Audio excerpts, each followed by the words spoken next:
And we can't forget about hospitalizations. Today's number jumped as well, and you can see that the drastic spike on your screen right there that we just showed you, well, this has become a major concern for doctors in the Mid-South. Now, with this latest week-to-week surge of hospitalizations in the Memphis area, today the Shelby County COVID-19 Joint Task Force is worried over a new pandemic record by the weekend. That dire projection comes as Omicron's record surge not only impacts overall patient care, but medical professionals providing some basic services. Brad Broders is live in Memphis's medical district tonight. Brad? Rudy, those with the Shelby County Health Department and local hospitals said these past 2 weeks are especially unsettling for those so sick with COVID they need hospital care. And while the trends so far show that Omicron, for the most part, doesn't cause as many major symptoms for many people, it's still being spread so fast here locally these days that the number of hospitalizations is still on pace to surpass the previous record set during the late summer Delta surge.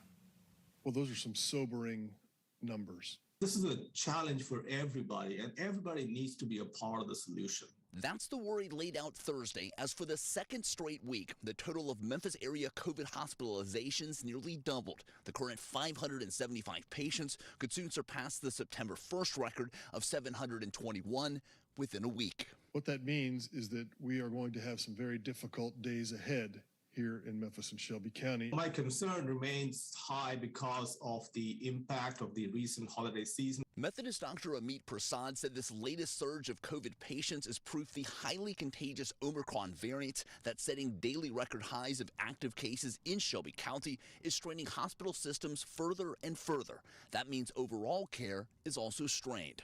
A lot of people may have very mild symptoms, but we have enough numbers of patients that are going to get quite sick will need hospitalization. Beyond this sharp uptick in hospitalizations, along with healthcare workers contracting COVID themselves, the Omicron surge is also sidelining an increasing number of Memphis police officers and firefighters as they isolate or quarantine for days following an infection. The people that you rely upon for your core services are going to be challenged to provide those core services, and there is little that we can do to stem the tide except for ask you to take personal responsibility. Now this week, Governor Bill Lee denied a request made by Shelby County health leaders to again allow the Shelby County Health Department to temporarily reinstate an indoor mask mandate.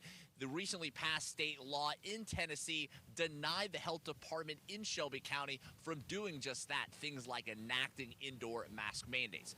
However, today, Shelby County Health Director Dr. Michelle Taylor said private businesses still have the authority to enact indoor mask mandates if they choose to do so.